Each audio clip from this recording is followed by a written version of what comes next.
கர்த்தருடைய பரிசுத்த நாமத்திற்கு ஸ்தோத்திரம்.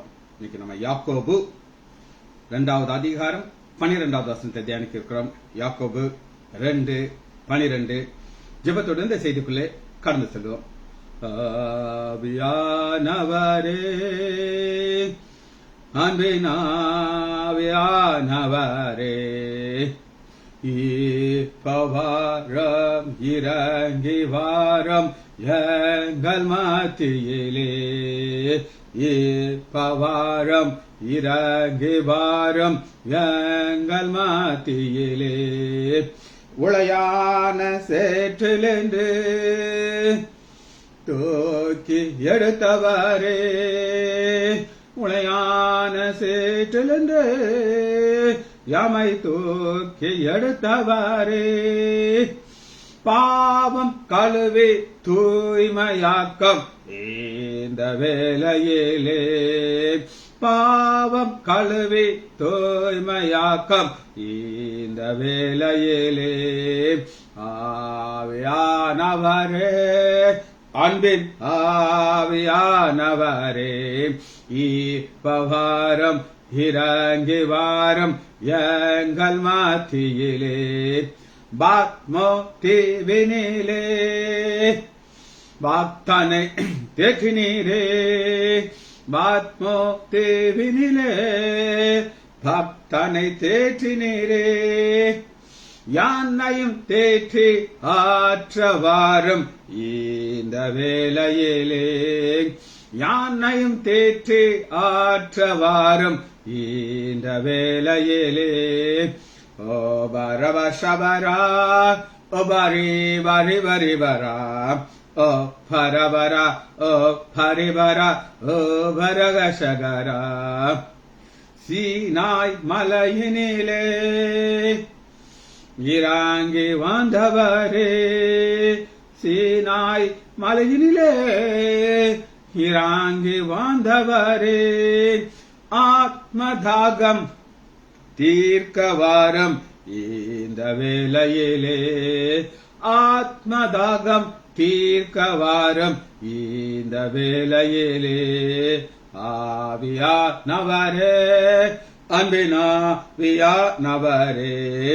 இப்பவாரம் இறங்கி வாரம் எங்கள் மத்தியிலே, நேசரின் மார்பினிலே இனிதாய் சாய்ந்திடவே, யான் நேசரின் மார்பினிலே இனிதாய் சாய்ந்திடவே, ஏக்கம் கொண்டு விரும்பி வந்தேன் தன் பாதத்திலே, ஏக்கம் கொண்டு விரும்பி வந்தேன் தன் பாதத்திலே, ஓபரபரா, உபரி பரி பரி பரா, பரகரா, பரிகரா, பனகசகரா, ஆவியின் வரங்களினால் என்னையும் நிரப்பிடுமே, ஆவியின் வரங்களினால் என்னையும் நிரப்பிடுமே, எழுந்து ஜொலிக்க என்னை ஊற்றும் இந்த வேளையிலே. இயேசுவின் நாமத்தினாலே ஜெபங்கள் பிதாவே, ஆமென். பாலசுந்தரி பிரைஸ்லாட், ஜானகி அம்மாள் பிரைஸ்லாட், நாகர்த்தனம் அம்மாள் பிரைஸ்லாட், டேனியல் ராஜேஷ் பிரைஸ்லாட். வாசிப்பமா யாக்கோபு 2வது அதிகாரம் 12வது வசனம். சுயாதீன பிரமாணத்தினால் நியாய தீர்ப்பு அடைய போகிறவர்களாய் அதற்கடி பேசி அதன்படி செய்கிறீர்கள். இதுல முக்கியமான ஒரு காரியம் என்ன இதுக்குள்ள இருக்கு அப்படின்னு கேட்டீங்கன்னா, நியாய தீர்ப்பு ஜட்ஜ்மெண்ட் இருக்கு. திரும்ப வசனத்தை வாசிக்கிறேன். யாக்கோபு 2வது அதிகாரம் 12வது வசனம். நியாய சுயாதீன பிரமாணத்தினாலே நியாயம் தீர்ப்பு அடைய போகிறவர்களாய் அதற்கேற்றபடி பேசி அதற்கேற்றபடி செய்யுங்க. இதுக்குள்ள என்ன ஒரு காரியம் இருக்குன்னா, அன்பு அப்படின்னு. நான் நேற்று உங்களுக்கு சொன்னேன், பாவ மன்னிப்புங்கிறதுக்கு 11வது வசனத்துக்கு பார்த்தேன் 2 காரியம். ஒன்னு விபச்சாரம், இன்னொன்னு கொலை. இது 2 செய்த தாவீத ஆண்டவர் அவருக்கு விசேஷமான ஒரு கிருபையில கொடுத்து புதிய பாடல கொண்டு வந்தா நான் உங்களுக்கு காமிச்சேன். ஆனா அந்த 12வது வசனத்துல நம்ம பார்க்கிறோம் சுயாதீன பிரமாணம். இது சுயாதீன பிரமாணம் அப்படின்னா என்னங்கிறத நான் உங்களுக்கு விளக்குறேன். யாக்கோபு 1வது அதிகாரம் சுயாதீன பிரமாணாகிய பூர்ண பிரமாணத்தை உற்றுப்பார். சுயாதீன பிரமாணாகிய பூரண பிரமாணம் அப்படின்னா என்ன அப்படின்னு உங்களுக்கு சொல்லி கொடுத்தேன்னா, இது பரிசுத்த தேவன், வானத்தையும் பூமியும் உண்டு பண்ணினவர், அவருடைய ஸ்டாண்டர்ட். அவர்கிட்ட என்ன விசேஷமான ஒரு காரியம் இருந்துச்சுன்னா அன்பு இருந்துச்சு. அந்த அன்பை தான் நம்ம பார்க்க இருக்கிறோம். சிலதெல்லாம் மறைவாக இருக்கும், சிலதெல்லாம் ஸ்ட்ரைட்டா இருக்கும். இந்த மறைவான அன்பை தான் உங்களுக்கு காட்டுறேன். ஏன்னா அந்த சுயாதீனமான அவர் கொடுத்தவர் யோவான் 3வது அதிகாரம் 16வது வசனம். தேவன், எந்த தேவன்? சுயாதீன பிரமாணத்தை கொடுத்தவர், கிரியேட்டர், எல்லாத்தையும் உண்டு பண்ணுகிறார். உண்டு பண்ணினவர் என்ன செய்கிறார்னா, தேவன் தம்முடைய ஒரே பேரன குமாரனை விசுவாசிக்கிறேனோ அவன் கெட்டு போகாதபடி நித்திய ஜீவனுக்கு அவரை தந்தருளி இவளாக உலகத்தில் அன்பு கூர்ந்தார். அன்பு இருக்கார். நீங்க டைரக்டா பார்க்க முடியாது, இன்டைரக்டா. இந்த அன்பின் அடிப்படையில தான் நம்ம இதை தியானிக்க இருக்கிறோம். இந்த அன்பை நீங்க புரிஞ்சுக்கிறதுக்கு இந்த வசனத்தை திரும்ப நான் உங்களுக்கு வாசிக்கிறோம். எந்த வசனம்?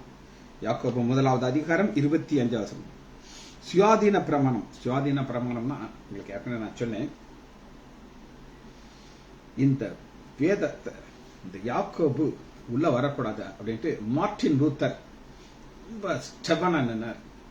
அவர் யார் அப்படின்னு கேட்டீங்கன்னா, அவர் தான் வேதத்தை எழுதுறதுக்கு ஒரு பவர்ஃபுல் மேனா இருந்தார். அப்படி ஒரு பவர்ஃபுல் மேன். அவருக்கு ஒரு வசனம் தான் அவருடைய ஹார்ட்டுக்குள்ள இருந்துச்சு. அது என்னன்னா, விசுவாசத்தினாலே நீதிமான் பிழைப்பான். ஓவர், முடிஞ்சிச்சு. எனக்கு விசுவாசம் இருக்கு, நான் நீதிமான், நான் பிழைச்சுக்கிறேன் அப்படின்னு சொல்லி. அதனால அந்த யாக்கோபை உள்ள கொண்டதுக்கு அகேன்ஸ்டா இருந்தார். அவர் எப்படி இந்த லா அவர் புரிஞ்சுக்கிட்டார் அப்படின்னு கேட்டீங்கன்னா, இந்த லா கொல்லுகிறது. எப்படி கொல்லும்? 2 காரியம். ஒன்னு விபச்சாரம், இன்னொன்னு கொலை. நான் கொலையே செய்யலையா, ஒரு கொலையும் செய்யல, ஆனா விபச்சாரம் மட்டும் செஞ்சேன், கல்லூட்டி காலி பண்ணிடும்.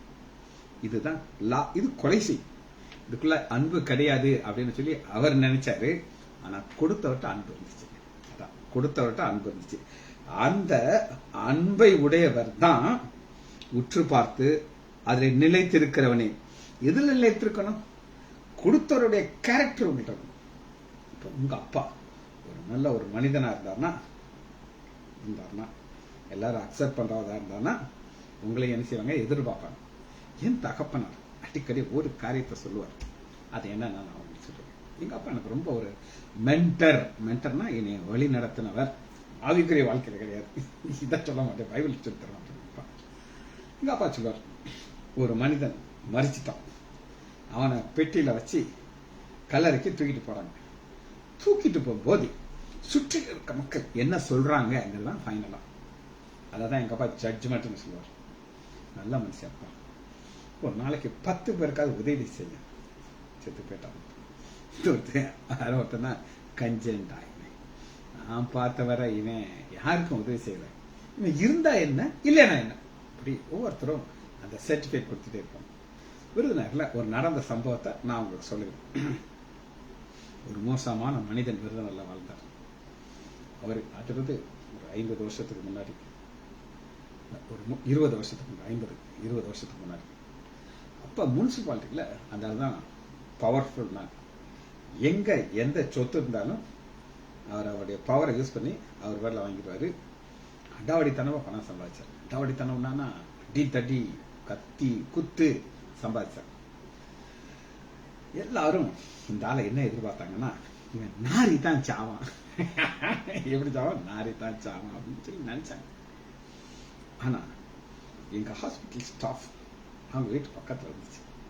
ஒரு நாள் ராத்திரி இவருக்கு நெஞ்சு வலி வந்துச்சு. அந்த பொண்ணை கூப்பிட்டார். ஏமா ஐயா தான் கூப்பிட்டாங்க. பெரிய டாப் பண்ணார். ஐயாவுக்கு நெஞ்சு வலிக்குது, என்னன்னா கொஞ்சம் பாருமாட்டு. அந்த பொண்ணு வந்து உட்கார்றா. இவர் அப்படியே அந்த பொண்ணு மேல சாஞ்சி இறந்துட்டார். மக்கள் எல்லாம் சோகமாயிட்டாங்க. என்ன சோகமானாங்க அப்படின்னு கேட்டானா, இவன் நாரி சாவான்னு நினைச்சான். நாரி சாவான்னு நினைச்சான். ஆனா இப்படி நல்ல சாவு எனக்கு வந்துருச்சு. இது பேர் நல்ல சாவு. எங்க அம்மா இறந்த போது ஒரு சம்பவம் நடந்துச்சு. எங்க அப்பா இறந்ததுக்கு அப்புறம் தான் எங்க அம்மா இருந்தாங்க. எங்க அம்மா தனியா தான் இருப்பாங்க. நான் என் மனைவியோட மாடியில் இருக்கேன். ஒரு நாள் எங்க அம்மா சொன்னாங்க, டே இன்னைக்கு ஒரு நாள் நீ அம்மா கூட இருடா அப்படின்னு சொல்லிச்சோம். எனக்கு ஆச்சரியமா இருந்துச்சு. என்னடா வாழ்க்கையில எங்க அம்மா சொன்னதே கிடையாது. எங்க அம்மா ஊழியத்துக்கு போயிட்டு வந்தாங்க. 7:30 மணி நேரம் ஒரு ஃபங்க்ஷன் முடிச்சுட்டு ஆலயத்தில் ஒரு மெசேஜ் முடிச்சுக்கிட்டு வந்து உட்காந்துருக்காங்க. நான் சரிம்மா நான் உங்க கூட இருக்கேன் அப்படின்னு சொல்லி இருந்தேன். காலையில் எப்பயும் போல எந்திரிக்கிறாங்க. சொல்றாங்க, டேய் எனக்கு நெஞ்சு வலிக்கிற மாதிரி இருக்குடா, என்ன செய்யறது அப்படின்னு கேட்டேன். நான் உடனே அப்போ எங்கள் அண்ணனும் கிடையாது, தம்பியும் கிடையாது, ஒரு எம்டி டாக்டர் விருந்தில் இருக்கார். நேராக போய் அவரை நான் காரில் கூட்டிட்டு வந்தேன். அவர் இசிஜி எடுக்கிறாரு, நார்மல் எழுதுறாரு. அவர் நம்பர் 1 எம்டி அந்த காலத்தில் அவர் எங்கள் அப்பா. அப்போ எங்கள் அம்மா சொல்கிறாங்க, எனக்கு நெஞ்சு வலிக்குது டாக்டர் அப்படின்றாங்க. அப்போ ஒரு மாத்திரையை நாக்கு கீழே வச்சுட்டு இதை நாக்கு கீழே வைங்க உங்களுக்கு சரியாயிடும் அப்படின்னு சொல்கிறார். திரும்ப நோட்ஸ் எழுதிட்டே இருக்காரு. அப்புறம் எங்கள் அம்மா சொல்கிறாங்க, டாக்டர் இந்த மாத்திரை கசக்குது, எனக்கு கசக்குது அப்படின்னு சொன்னாங்க. இதுதான் எங்கள் அம்மா சொன்ன கடைசி வார்த்தை அப்படின்னு சொல்லிட்டு அப்படி ஒரு டீப்பாக பிரீத் எடுத்தாங்க. அப்படியே ஆரம்பிச்சிட்டாங்க. இப்போ டாக்டர் ரத்தமில்ல வந்தார். முன்னாடி டாக்டர் மோகன் அனஸ்தட்டிஸ்ட் அவர் வந்துட்டாரு. எல்லாரும் வந்துட்டாங்க. நான் நிற்கிறேன், எம்டி இருக்காரு, ஒருத்தர் ஒன்று செய்ய முடியும். அப்படி மறைச்சிட்டாங்க. அப்போ ஒரு சீனியர் டாக்டருடைய ஒய்ஃப், அந்த அம்மா தான் எங்கள் அப்பா அம்மா திருமணம் ஆனவொன்னு அவங்க வீட்டுக்கு கூட்டு போயிருக்காங்க. அவங்க வெள்ளி பாத்திரத்தில் பாலும் பழமும் வச்சு எங்கள் அம்மா கொடுத்தாங்க. எங்கள் அம்மா பேர் குளோரி ரத்னாபாய். ஆனால் ஒரு சிலர் ருக்கு மணி அப்படின்னு ருக்கு, எங்கள் அம்மா பெட் நேம் ருக்கு. அப்போ அந்த அம்மா அவசர அவசரமாக வந்து எங்கள் அம்மா இறந்துட்டாங்க சொல்லி எங்கள் அம்மா இறந்து பெட்டில் இருக்காங்க. அந்த அம்மா ஒரு வார்த்தை சொல்லிச்சு, எனக்கு என்ன சொல்லணும்னு தெரியல. ருக்கு இப்படி போயிட்டே ருக்கு, நீயே நாங்கெல்லாம் இப்படி நாரி சாக போறோம் ருக்கு, நாங்கெல்லாம் இப்படி நாரி சாக போறோம் ருக்கு அப்படின்னு எங்க அம்மா பார்த்து சொல்லிச்சு.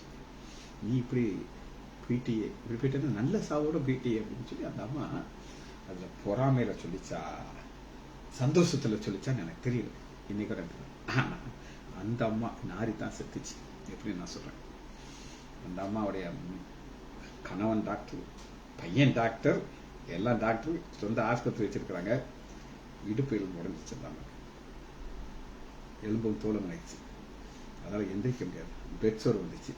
அப்படி நாரி நாரி நாரி அந்த மாதிரி இருந்துச்சு. இதெல்லாம் எதுக்கு சொன்னேன்னா அன்பு.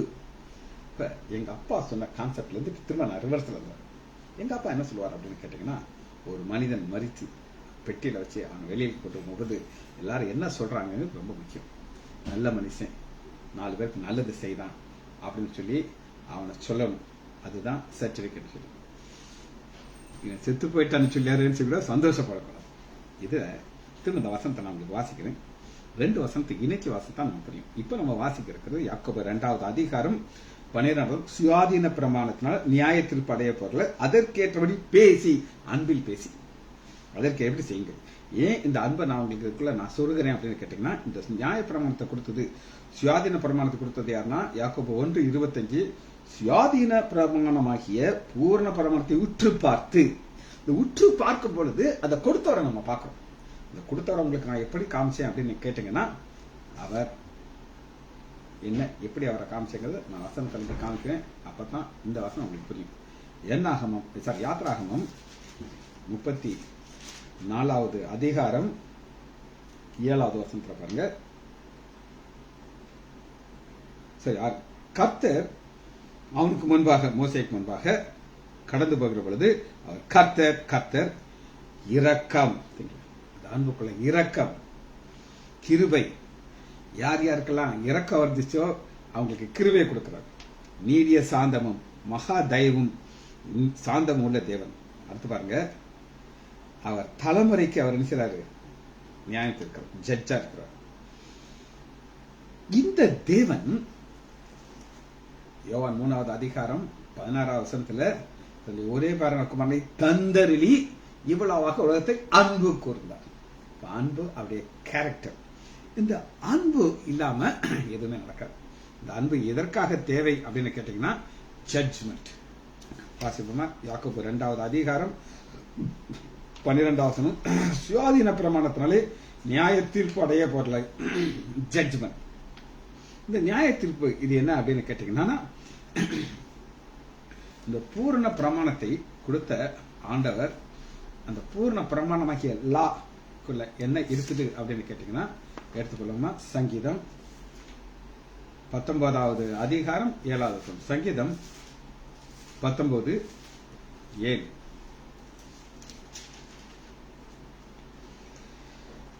கர்த்தருடைய வேதம் குறைவற்றதும். இதுல குறைவு கிடையாது. குறைவு எங்க இருக்குன்னா மக்கள் தான் இருக்கு. அவங்க என்ன செய்யறாங்கன்னா இதை வேதத்தை வாங்கி வச்சுக்கிட்டு அவங்களாவே சில சட்டத்தை போட்டு வச்சுக்கிட்டாங்க.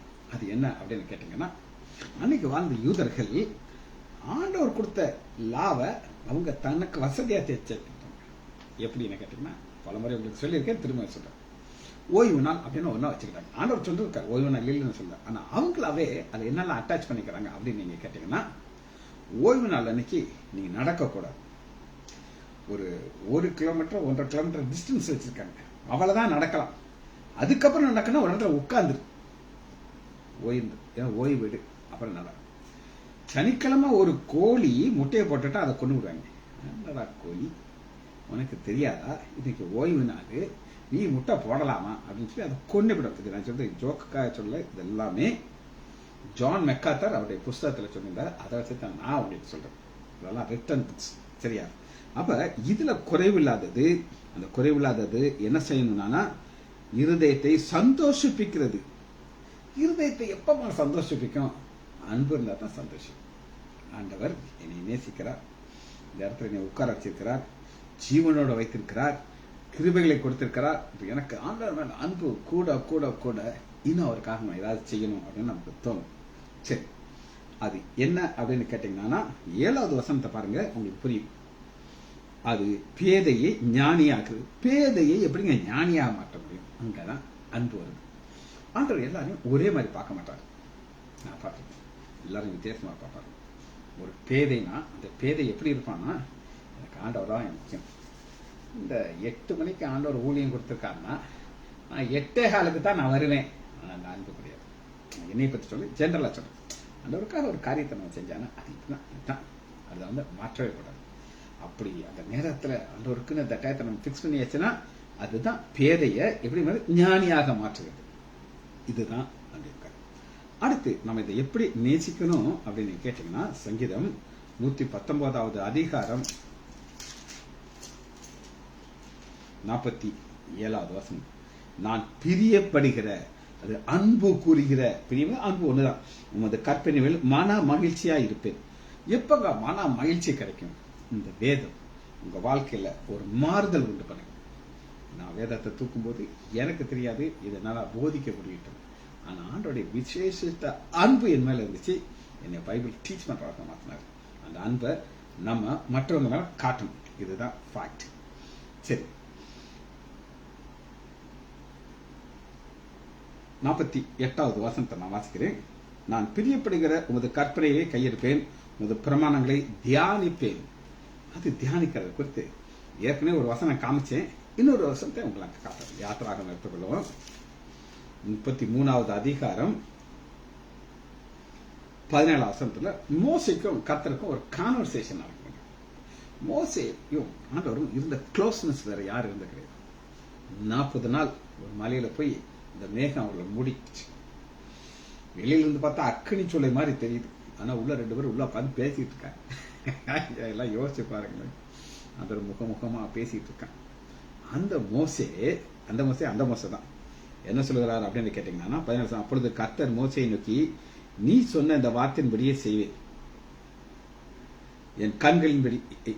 என் கண்களிலே உனக்கு கிருபை கிடைத்தது. கண்களிலே கிருபை கிடைத்தது. ஆண்டவர் எல்லாருக்கும் இந்த கிருபையை கொடுப்பாரா? நோ, கொடுக்க மாட்டேன். நான் பார்த்திருக்கேன் எத்தனையோ பேருடைய வாழ்க்கையில கிருபை இல்லாம வாழ்ந்துட்டு இருக்காங்க. ரீசெண்டா ஒரு குடும்பம் குறித்து நான் உங்களுக்கு சொல்றேன். இப்படி அந்த குடும்பத்துல, அதாவது ஆண்டவர் அறியாத வேறொரு மதத்தை சேர்ந்தவங்க, அந்த மதத்துல அவங்க அப்படி ஒரு வைராக்கியமா இருக்கிற ஒரு அம்மா, என்னோட சீனியர் அம்மா, பெரிய கோடி காலத்துல பயங்கர கோடி சொல்லுங்க, கோடி கோடி கோடி சொத்து இருந்துச்சு. அவங்க அப்பா அம்மா காலத்துல எல்லாம் வித்துட்டாங்க. இப்ப இவங்களுக்கு, இந்த அம்மாவுக்கு ஒரு வீடு இருக்கு, ஒரு பையனும் கணவனும் இறந்தாச்சு. இப்ப அடுத்த பையன் வந்து கேட்கறான், அம்மா நான் சென்னையில போய் செட்டில் ஆக போறேன், எனக்கு நீங்க இந்த வீடை வித்து எனக்கு கொடுங்க. நான் சொல்லுது, எப்படிப்பா நான் வீடை விற்கிறது உனக்கு? எனக்கு வேணும். தன்னிட்ட இருக்கிற ஆசிரியர் ஒன்னா போய் அந்த அம்மா வேதனையோடு இருக்கு. இங்க ஆண்டவர் சொல்றாரு, என் கண்களிலே உனக்கு கிருபை கிடைத்தது. நான் சொல்லணும், தைரியமா சொல்லணும், ஆண்டவர் என்னை நேசிக்கிறார் நான் சொல்லுவேன். எனக்கு அந்த சந்தேகமே கிடையாது. என்னையை ஆசிரியக்கிறது போல ஆண்டவரால் இன்னொருத்தர் ஆசீர்வதிக்க முடியும். அந்த அளவுக்கு ஆண்டவனை ஆசீர்வதிக்கிற காரணம் கிருபை. அடுத்து பாருங்க, உன்னை பேர் சொல்லி அழைத்திருக்கிறேன் அப்படின்னு சொல்கிறார். அப்பொழுது அவன் உம்முடைய மகிமையை எனக்கு காண்பித்தல். அந்த நேரத்தில் ஆண்டவர் என்ன சொல்கிறார்னா, எவன் மேல் கிருபையா இருக்க சித்தமா இருக்கணும் அவன் மேல் கிருபை, எவன் மேல் இரக்கமா இருக்க சித்தமா இருக்கணும் அவன் மேல் இரக்கமா. ஆண்டவர் எல்லாரையும் ஒரே மாதிரி நேசிக்க மாட்டார். காரணம் என்னன்னா, நம்முடைய ஆட்டிடியூட் எவ்வளவு அன்பு இருக்கிறதோ அதன் அடிப்படையில் தான் இருக்கும். சரி, அன்பை குறித்து நம்ம பார்க்க போகிறோம். அந்த ஆண்டவர் நம்மளை இந்த ரோமர் 7வது அதிகாரம் 12வது வசனத்தை எடுத்துக்கலாம். ஒரு வித்தியாசமான வசனத்தை உங்களுக்கு நான் காட்ட போகிறேன். ரோமர் 7வது அதிகாரம் 2வது வசனம், 7:12. ரோமர், இதுதான் பூரண பிரமாணம். ஆகையால் நியாய பிரமாணம் பரிசுத்தமுள்ளது தான். பரிசுத்தமுள்ளது தான் அப்படின்னு சொல்றாரு பவுல். தான் கற்பனையும் பரிசுத்தமும் நீதியும் தன்மையா இருக்கிறது. இப்படி இருக்க நன்மையானது எனக்கு மரணமாயிற்றோ. நன்மையானது அந்த பூர்ணமான பிரமாணங்கள் அல்லாவ பவுல் பார்த்துக்கிட்ட நல்லதுதான் ஐயா. அது புரியுறதுக்கு உங்களுக்கு ஒரு சின்ன ஒரு உதாரணம் நான் சொல்றேன். பென்சில் இன்ஜெக்ஷன் அப்படியே ஒரு இன்ஜெக்ஷன் இருக்குது. இது முடிச்சு பக்கம் அங்க எங்க அப்பா மாதிரி அந்த ஊசி போட்டு பார்த்துட்டு இந்த லீலா அங்க இருக்கு. 2 அப்படின்னு சொல்றாரு. 2 பென்சிலின் 2cc போட்டு தள்ளிக்கிட்டே இருக்காரு. வரவங்களுக்கெல்லாம் ஒரு 2 கட்டாயம் கிடைக்கும். அந்த அளவுக்கு பென்சில் யூஸ் பண்ணாரு. ஆனா அலர்ஜி வந்துச்சுன்னா பேஷண்ட் டை. நான் பார்த்துருக்கேன், கண்களால பார்த்துருக்கேன் மரணத்தை. அதனால இப்ப பேன் பண்ணிட்டாங்க. நல்லதுதான், ஆனா மோசமான ரியாக்ஷன் இருக்கு. அதுபோல பவுல் சொல்லுகிறாரு, லா பென்சிலின் மாதிரி தான், நல்லதுதான், ஆனா அலர்ஜி ஆளை காலி பண்ணிடும். இப்படி இருக்க நன்மையானது எனக்கு மரணமாண்டாயிற்றோ. அப்படி இல்ல, பாவமே எனக்கு மரணம். என்ன அழகா பவுல் அதை விளக்குறானா, லா எனக்கு பிரச்சனை கிடையாது, பாவம் தான் பிரச்சனை. பாவம் கற்பனையின்படி மிகுந்த பாவம் உள்ளது. கற்பனையின்படி மிகுந்த பாவம் உண்டாதுக்கு அப்படின்னா, இன்னும் நீங்க நிறைய வாசிக்க வாசிக்க வாசிக்க நம்மளை இன்னும் அதிக பெரிய பாதி ஆக்கிடுவோம். எப்படின்னு இன்னும் சொல்றேன். இப்ப தாய் தகப்பனை கனம் பண்ணுன்னு ஒரு கட்டளை இருக்கு. ஒரு பிள்ளை அம்மையை பிடிச்சி திட்டு திட்டு திட்டு திட்டுதான் அது கனம் பண்றதா? கனம் பண்றது கிடையாது. அப்ப கனம் பண்றதுனா என்ன அர்த்தம்னா, தாய் தகப்பனை மேல ஒரு அன்பு, எக்ஸ்ட்ரா அன்பு செலுத்தணும். இப்ப பாருங்க, அது மிகுந்த பாவம். ஏற்கனவே ஒரு பாவம் அடிஷனல் ஆகி போச்சு. இப்ப இந்த நியாய பிரமாணத்தை எதுக்காக கொடுத்தாரு அப்படின்னு கேட்டீங்கன்னா, ரோமர் 7வது அதிகாரம் 7. ஆகையால் என்ன சொல்லும், நியாய பிரமாணம் பாவமா? அல்லவே, பாவம் என்னதென்று நியாய பிரமாணத்தில் நான் அறிந்தேன் என்று மற்றபடி அறிவில்லை. ஆண்டவர் இந்த லா எதுக்கு கொடுத்தாருன்னா, எது பாவம் எது பாவம் இல்ல அவங்களுக்கு தெரியும். எங்க வார்த்தையிட்ட போய் கேட்பாங்க, சார் முக்கியமான கொஸ்டின் கொடுங்க சார் அப்படின்னு மண்டையில போடுவார். எல்லாம் படிதான், எல்லாம் தான் முக்கியம். அப்ப இங்க ஆண்டவர் காட்டுறாரு, நான் கொடுத்த பூர்ணமான பிரமாணம் கரெக்ட் தான், ஆனா பிரச்சனை உங்ககிட்ட இருக்கிற பாவம். அந்த பாவத்திலிருந்து வெளியே வர்றதுக்கு ஆண்டவர் என்ன எதிர்பார்க்கிறார் அப்படின்னு கேட்டீங்கன்னா, ஒரு growth வேணும். என்னது growth? வாசிப்போம். ரோமர் 8வது அதிகாரம் 15வது வசனத்துல நம்மள ஆண்டவர் எப்படி வளர்ச்சி அடைய செய்கிறார் அப்படின்னு கேட்டீங்கன்னா, அந்தபடி நீங்கள் பயப்படுகிறதுக்கு அடிமைத்தனத்தின் ஆவியை பெறாமல் அப்பா பிதாவை என்று அழைக்கிற புத்திர சொல். அப்பா பிதாங்கிறது என்ன அர்த்தம் அப்படின்னா, ஒரு உறவு. இதுதாங்க மோஸ்ட் பியூட்டிஃபுல் உறவு. அப்பா பிதாவே, அன்பான தேவா, அருமை ரட்சகரே, ஆவியானவரே. அந்த அப்பா பிதாவேங்கிற உறவை கொடுத்துட்டு நம்ம என்ன செய்ய வேண்டியதுக்கு, அன்பு கூற வேண்டியிருக்கு. யார்கிட்ட அன்பு கூறது? ஆண்டவர்கிட்ட அன்பு கூறணும், மற்றவர்களே அன்பு கூறணும். இதனால அடுத்த ஸ்டெப் நீங்க பாத்தீங்கன்னா 13வது வசனம் பாருங்க, 7:13. ரோமர், மாமிசத்தின்படி பிழைத்தால் சாவீர்கள், அழைத்தீர்கள். தேவனுடைய ஆவியில நடத்தப்படல, தேவனுடைய புத்திரர். அந்த தேவனுடைய ஆவியில் நடத்தப்படும்போது நம்மகிட்ட இந்த அன்பு வெளிப்படுத்த வேண்டும். இந்த அன்பு வெளிப்படுத்தும் பொழுது நமக்கு கிடைக்கக்கூடியது என்ன அப்படின்னு கேட்டீங்கன்னா, 24வது வசனம், அந்த நம்பிக்கையினாலே நாம் ரட்சிக்கப்படுகிறோம். காணப்படுகிறதே நான் நம்புறது அல்ல, ஒருவன் காணாததை நம்ப வேண்டும். காணாததுன்னா என்னதுங்க? காணாததுன்னா இதுவரை நீங்க பார்த்தாதது. ஆனா இனிதான் அதை பார்க்க போறீங்க. அது என்ன அப்படின்னு நீங்க கேட்டீங்கன்னா அதை நான் உங்களுக்கு காட்டுறேன். அதான் நியாய தீர்ப்பு, ஜட்ஜ்மெண்ட். வாசிப்போமா? 2 கொரிந்தியர் 5வது அதிகாரம் 10வது வசனம். இதுதான் நியாய தீர்ப்பு, ஜட்ஜ்மெண்ட். ஆண்டவர் ஜட்ஜ்மெண்ட்ங்கிறத தெளிவாக காமிச்சிருக்காரு. நான் உங்களுக்கு திரும்ப வசனத்தை காட்டுறேன். ஜட்ஜ்மெண்ட்ங்கிற வசனத்தை உங்களுக்கு காட்ட போகிறேன். காட்டியாச்சு, திரும்பவும் காட்டுறேன். யாக்கோபு 2வது அதிகாரம் 12வது வசனம். சுயாதீன பிரமாணத்திலே நியாய தீர்ப்பு அடைய போகிறார். ஜட்ஜ்மெண்ட். ஜட்ஜ்மெண்டா உங்களுக்கு இது இன்னும் பார்க்கல, வரப்போகுது. 2 கொரிந்தியர் 5வது அதிகாரம். ஏனென்றால் சரீரத்திலே அவன் செய்த நன்மைக்காவது தீமைக்காவது தக்க பலன் அடையும்படிக்கு நாம் எல்லாரும் கிறிஸ்துவின் நியாயஸ்தானத்திற்கு முன்பாக வெளிப்படும். அந்த நியாயஸ்தானத்துக்கு முன்பாக வெளிப்படுத்துறத ஆண்டவர் ஒரு சம்பவத்தின் மூலமாக நான் உங்களுக்கு விளக்குறேன். ஆண்டவர் செய்த ஒரு சம்பவம். இப்ப ஒரு அன்பு கூர்ன ஒரு வேசிப்பென உங்களுக்கு காட்டுறேன். அன்பு கூர்னார் வாசிப்போமா? லூக்கா 7வது அதிகாரம் 17வது வசனத்துல பாருங்க. சரி, லூக்கா 7:47 ரைட். இப்ப உங்களுக்கு சொல்லிடுறேன் என்ன அப்படின்னு கேட்டீங்கன்னா,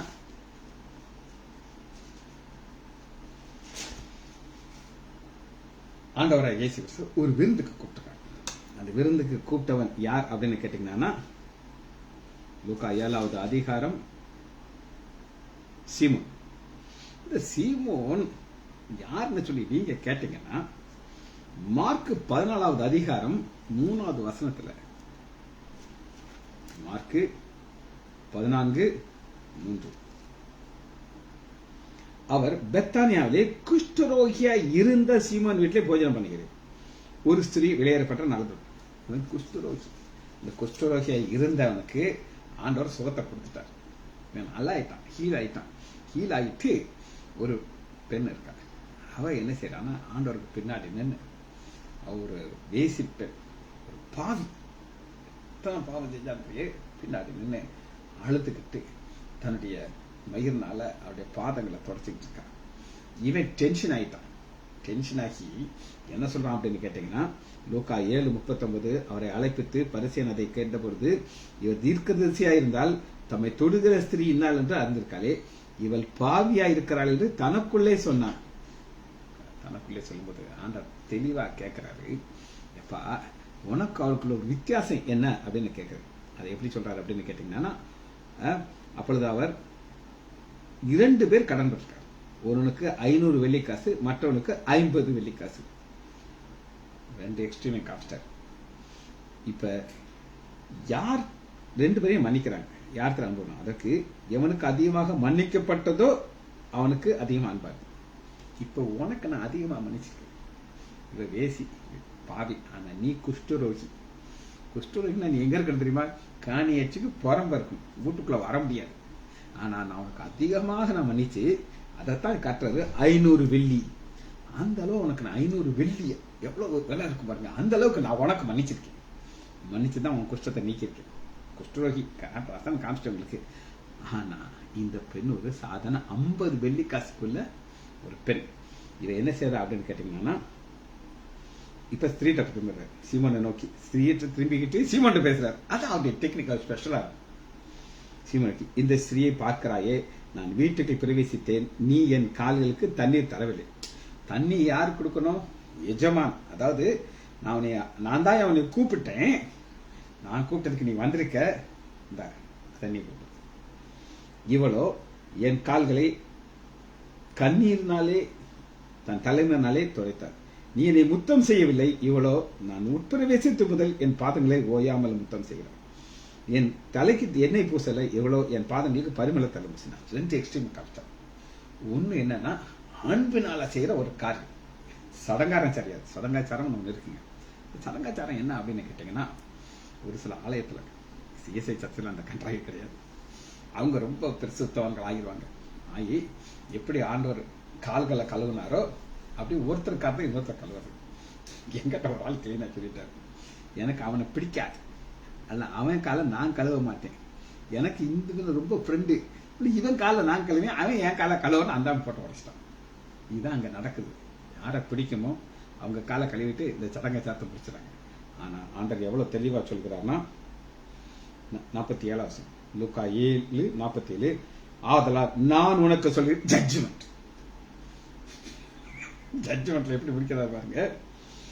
இவள் செய்த அநேக பாவங்கள் மன்னிக்கப்பட்டது, இவள் மிகவும் அன்பு கூர்ந்தாலே. எவனுக்கு கொஞ்சமாக மன்னிக்கப்படுறது அவன் கொஞ்சமாக அன்பு கூறுவான். உன் பாவங்கள் உனக்கு மன்னிக்கப்பட்டது அந்த பெண்ணை பார்த்து சொல்றாரு. ஜட்ஜ்மெண்ட் முடிஞ்சிருச்சு. அப்ப இந்த வசனத்தை நம்ம வாசிச்சு செய்தியை முடிக்க போகிறோம். எடுத்துக்கொள்ளுமா?